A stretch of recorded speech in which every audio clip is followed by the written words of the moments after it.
To learn the mechanics of the hinging of the hips, one can take a straight edge, such as a broomstick or a mop handle, stand up against the wall, and then move your feet forward by one length of your foot.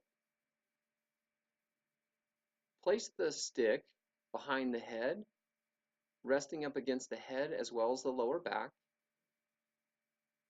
The hinge should be started by driving the hips backward, lightly touching the wall and returning to the starting position. When returning to the starting position, be sure to fully pull the hips forward to effectively create a straight line between the shoulders, hips, knees, and ankles. Repeated exposure to this drill will efficiently learn the correct hinging pattern of the hips. Once successfully completing this, take another half step forward and repeat the patterning. Again, trying to drive the hips backward as if to touch the wall rather than downward to touch the floor.